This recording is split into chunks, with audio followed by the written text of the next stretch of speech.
Welcome. Welcome, everyone. It's Angelo Robles. Your money is growing. Your judgment is dying. And I think your kids can tell. So, two questions tonight. That's actually it. But I'll warn you now, most principals can't answer either one. And the ones who try usually don't like what comes out of their own mouth. Question one. What's growing faster in your family? Your capital or your judgment? Question two, your heirs. Do they actually want in, or are they politely or not so politely waiting for permission to want out? 20 years inside of more than 100 family office ecosystems around the world, I'll tell you plainly, those two questions decide more dynasties than every investment decision ever made in those families combined. Not the portfolio, not the tax structure, not the manager selection. These two. So tonight, no tools, no tech stack, no market call, just those two questions taken seriously the way that almost nobody takes them. So capital versus judgment. Start with the first one because it sounds, I get it, almost like a riddle. And it's really just arithmetic. Your capital compounds. That's the entire design. The portfolio grows. The structures protect it. The statements print. And every year, the number, we hope, maybe not every year, but compounding over time is bigger than the year before. And you built a machine for overtime compounding money. It kind of works. Now ask the same question about your judgment, your family's judgment, why you passed on that deal in 2014, how your father read a counterparty across the table. What was actually learned in the crisis your children only heard about secondhand? The pattern recognition that took 30 years and real losses to build. Is that compounding? Be honest. In most families, it's just failing to compound. It's actually actively dying. It dies every time a senior executive retires, walks out the door with 20 years of context in their head. It dies every time the founder makes a brilliant call. Of course, you always do. And nobody writes down the reasoning, just the outcome. And it dies permanently and completely at every funeral. Now, look at that asymmetry, because really it is staggering. You have an entire apparatus protecting the capital. I hope I'm being a little generous there. Trustees, custodians, auditors, investment committees, millions a year commonly in fees, all of it guarding the money. What's the apparatus for the judgment? Who is the custodian of that? Of really the why? In most families that I've been inside, families with 10-figure balance sheets, the answer is most commonly nobody. There's no system. There's hope, sure.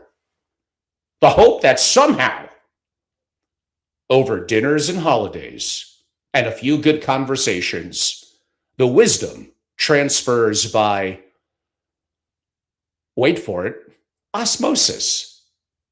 It doesn't. I've watched it not transfer for over 20 years. So, sure, the number on the statement grows. The capability to steward that number shrinks. Eventually, those two lines, they will cross. Usually in the second generation, reliably by the third. We all know the phrase, which I agree, we can debate nuances of it, but it is a global phrase, no matter where I travel, in its own words for a reason. Shirt sleeves to shirt sleeves in 3 generations. Maybe more apropos, purchasing power to purchasing power over 3 generations, and often, definitely, because the lack of institutional knowledge, really judgment over those generations. Now, I know everyone quotes it like the weather, like it's something that happens to other families, unlucky ones, of course, but it's not the weather. It is exactly this. The assets transferred and the judgment didn't. What's so hard about that? And assets without judgment, it's not true wealth. They're a countdown with a nice statement attached. Here's a sentence that I think is important for me to convey. Most families are getting richer and less capable at the same time. And they're reporting, they're reporting only measures the first one. Your quarterly package tells you the capital grew. Great. Nothing you receive, nothing tells you whether your family's judgment grew this quarter, whether the next generation understands one more thing than they did perhaps in March, whether anything that lives in the founder's head made it out of the founder's head. You measure what you treasure. And this industry has trained families to treasure exactly one of two things that actually matter. Now, we'll hang on that one. Before I get to the second question, I need to tell you what happened when I asked a principal really something else entirely. Boy, it's one of my favorite questions. It's so simple. You could take it. It's okay. What is your family office actually for? Like, we're unburdened by short-term pressure. We take a long view. Often institutional investors can't. We do direct deals. We bypass the traditional channels. We're patient capital. We can wait 10 years for something to mature. Every one of those is true. If you run a family office, it's probably close to what you'd probably tell me. But there is a problem. Every single one of those things, think about it. And I'm like Mr. Single Family Office. But every single one of those things is now available to your children without you. Because I asked the next generation, this is the key to my context here. I asked them the same question and they answered it. Now, these are younger adult children, sure, but they answered it completely differently. Think about it. It's not 2006 anymore. They can access venture deals through something like AngelList. They can run, I know this one, institutional grade analysis, probably better and certainly faster with AI tonight for the price of probably a subscription. They can hire world-class expertise on demand by the hour from anywhere on earth. Patient capital, they have the same balance sheet you do, long-term horizon. They're 30. They have considerably, often more than you. So the rising generation is not asking, what is the family office for? Now, for my members, I did a deep dive on this, and 850, no, that's no joke, 850 other questions when in October of this past year or last year, I put out my family office playbook. And we do a deep dive in this, including at my programs, AKA my events, my one-on-ones, and more proprietary deeper dives and research. But nonetheless, I'm happy to share the snippets and things I'm talking about tonight with many of you. So the rising generation is not necessarily asking, what is the family office for? They're actually, much to my chagrin, they're asking a much harder question. Why do we need one at all? Now, I can go into privacy control, customization. I don't know, maybe those appeal more to an older audience or those that maybe created the wealth.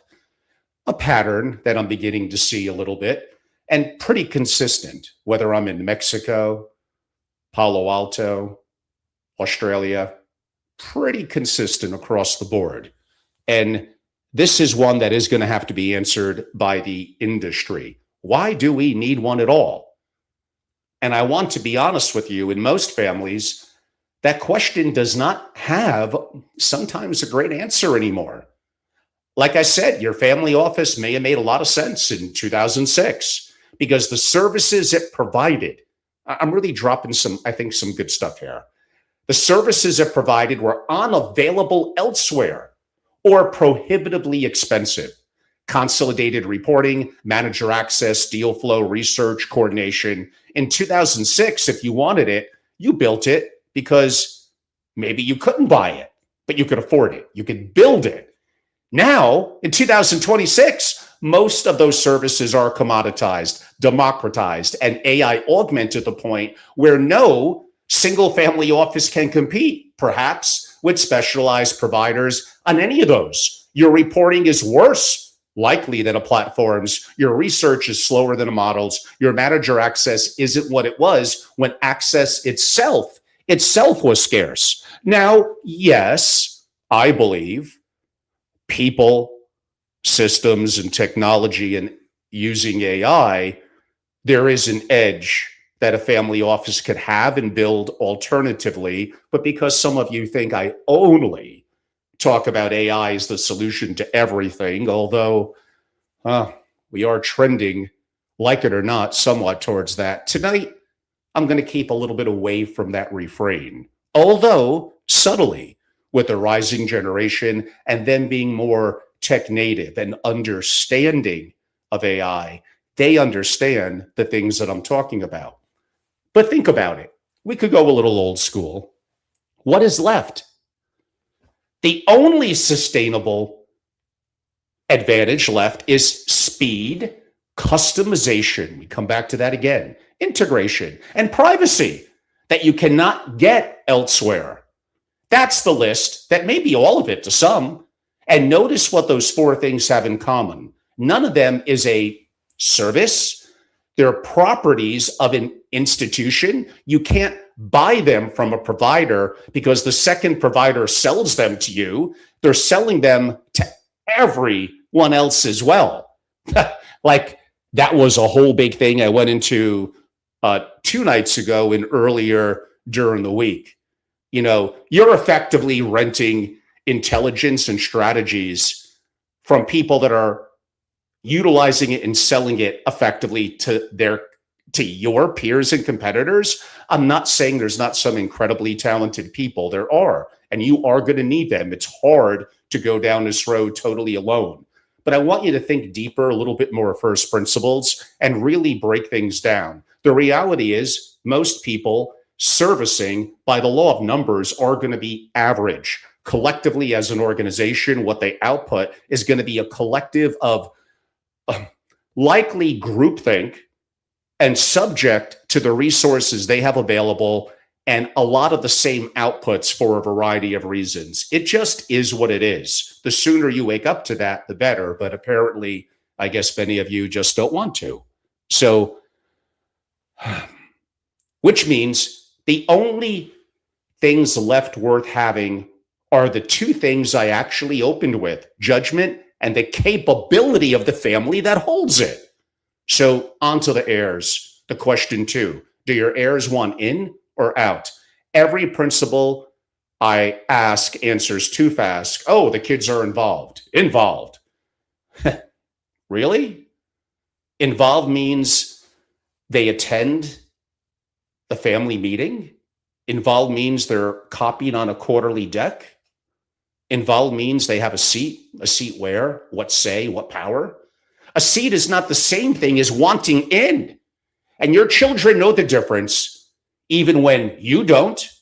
Here's what I've actually watched across really hundreds within my membership organization of families. The rising generation almost never rejects the wealth. Well, what a surprise. What they reject is the role that they've been offered inside it, because in most families, that role is decorative. Show up, be briefed, nod, don't break anything, and wait. Wait for what? Wait essentially for death. That is the implicit career path, kind of like how most family offices are. Your job is to wait for your inheritance responsibly. And then the parents are genuinely shocked when a bright, capable 30-something-year-old finds that arrangement suffocating and pours him or herself into anything else, maybe a startup, a foundation, a life 3 time zones away. That's not disengagement. That's a rational response to a broken offer. Think about that. And yes, sometimes these principles, those that created the wealth, are not used to being talked to like this. My age, my tenure, and I've gotten a little bit more curmudgeon as the years have went on. I'm not going to say I don't give a you-know-what. I do. I really care about the families. But if they don't feel that my insight, my breadth of knowledge, however limited, perhaps that may be, is not going to be of value, I know I'm not there to kiss their butt. And I like sometimes to be, I wouldn't quite say a little bit argumentative, but contrarian. They do get anchored. They're used to having too many yes people around them. And the kind of things I'm talking about now are exactly the kind of things that end up happening, and no one is calling them out to task on it. Like, again, the rising generation, as I described it from that example, that's a rational response, like I said, to a very much broken offer, especially now, because let's say she already has done the math that I just walked you through. She knows she can reach most of what the family office provides really without it. What she cannot get anywhere else is a role in something that means something, and nobody has offered her one. Here's the sentence I built a lot of my work around. If you take one thing from tonight, take this. You do not give the next generation a seat. You give them capability.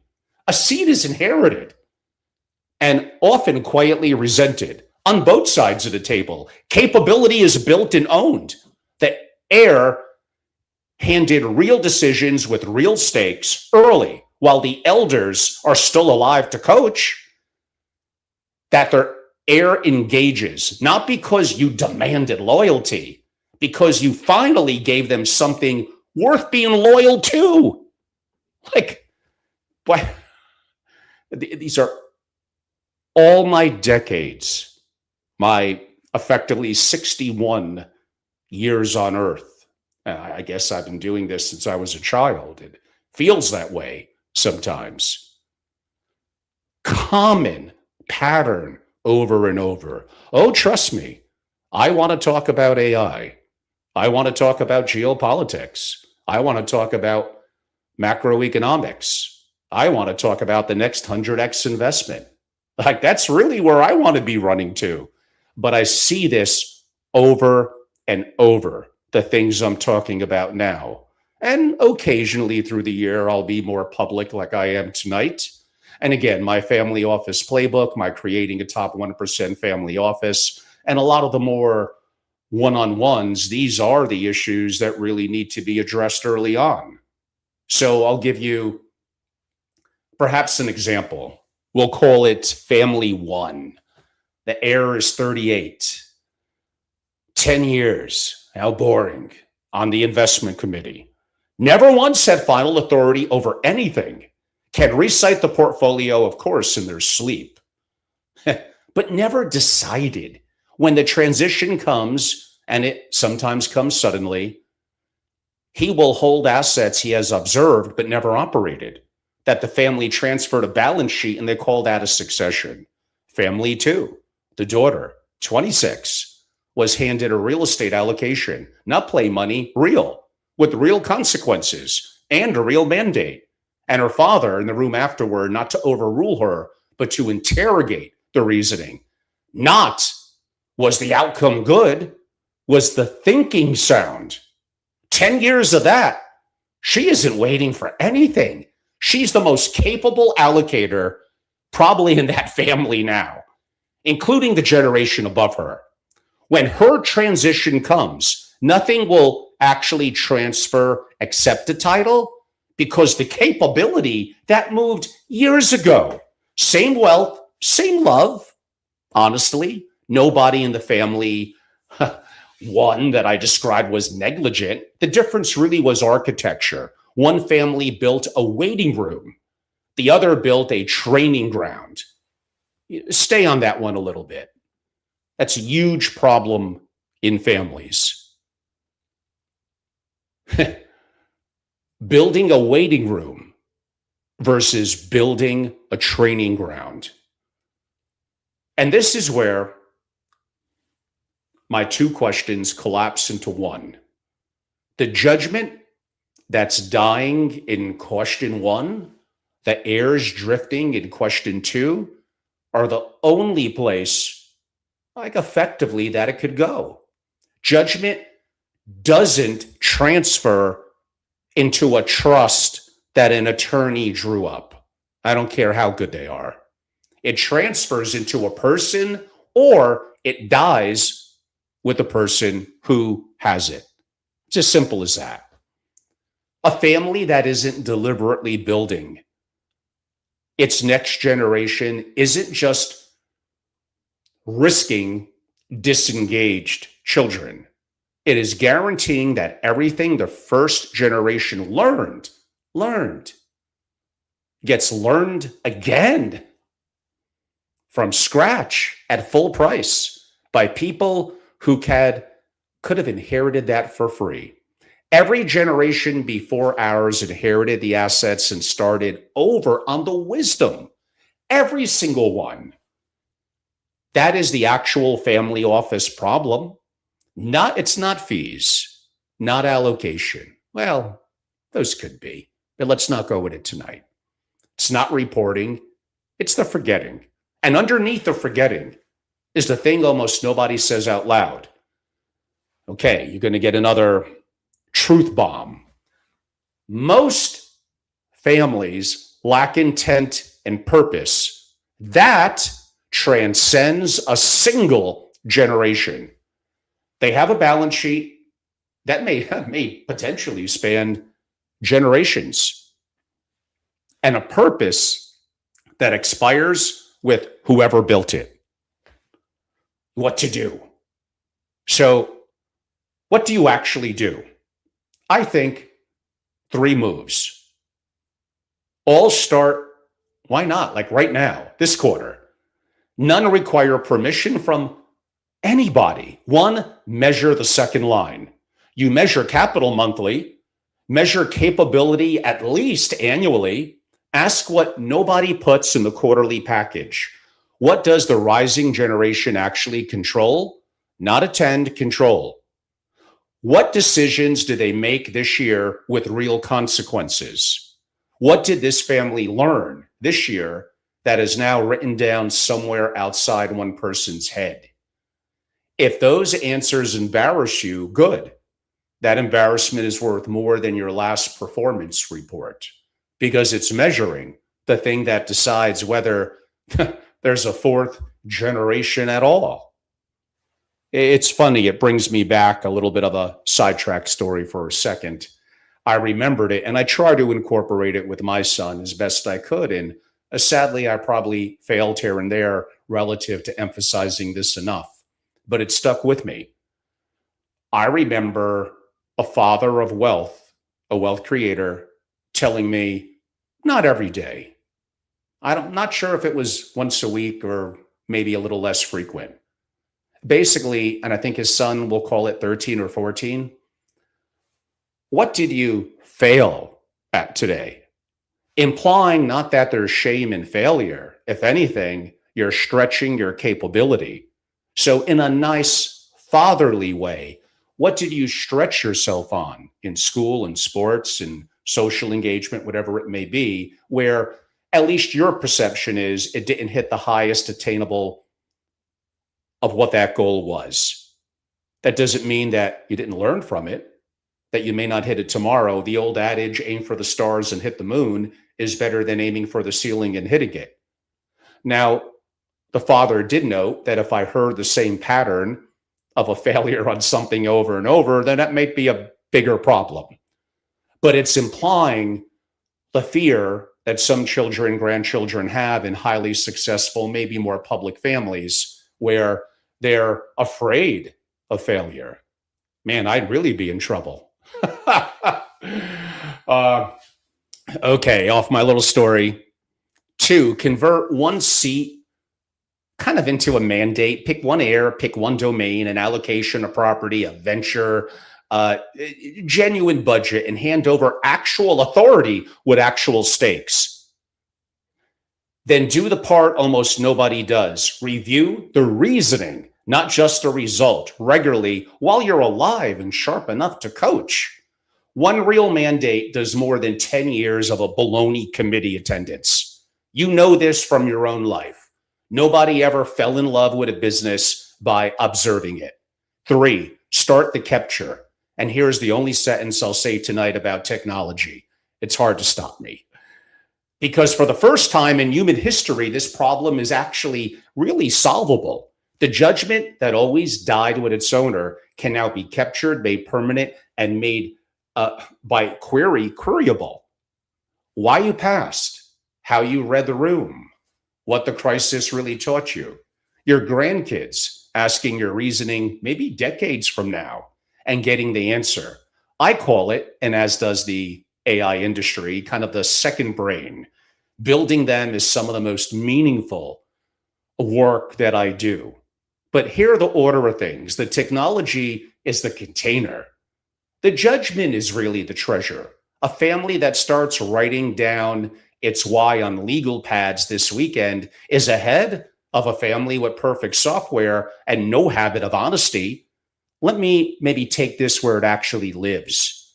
Your capital, it'll probably be fine.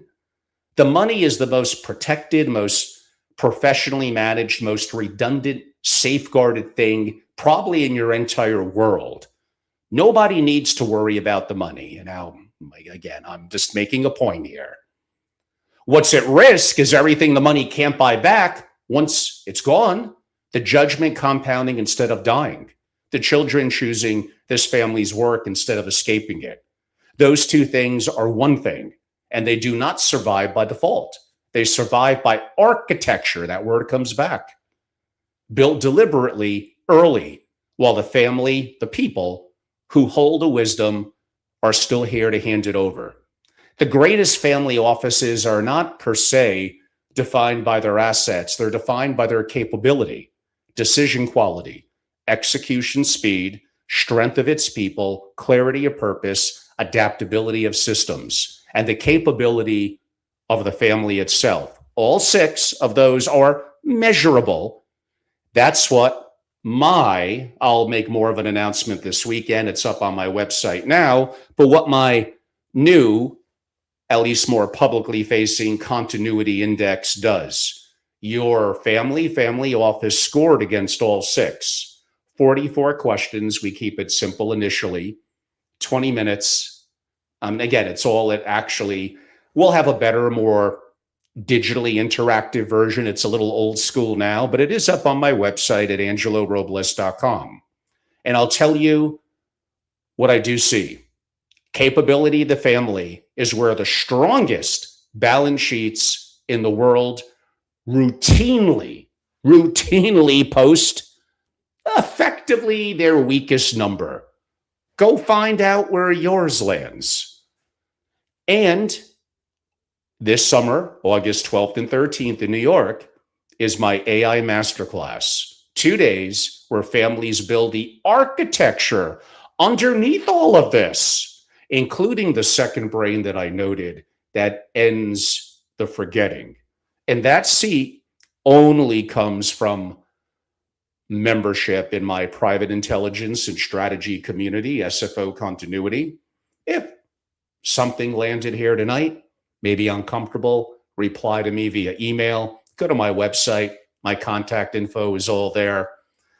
But it's actually not really tonight's ask. Tonight's ask is smaller, but actually harder. This weekend, maybe you're not even rich. It's okay. Ask your children, your rising gen. Ask them, maybe what do they want to run? Not just attend, run, and then be quiet. Maybe listen to the answer and think about it. What's growing faster, your capital or your judgment? You know why. It's the only question that matters. Everyone, I'm Angelo Robles, a little different tonight.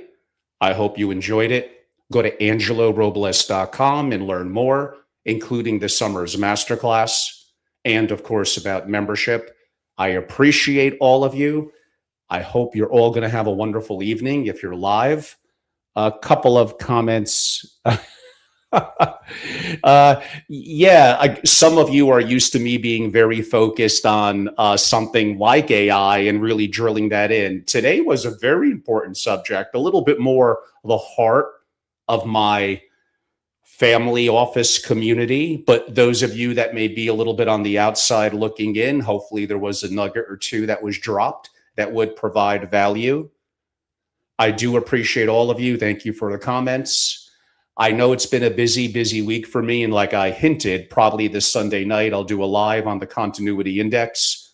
I have something new that I'm going to be announcing, that I'm going to do a kind of a training platform on Monday. So again, like I promised you heading into the summer, I am not, I don't want to compare myself too much to Sergey Brin. He has a couple of more zeros after him, but man, when he went back to Google, because he said this is a once in a lifetime opportunity and he can't just keep away, like I'm really taking that to heart. It's a very special, and I'm not saying not scary time, but it's something where I think I need to have my hand on the pulse. I need to be grinding every day.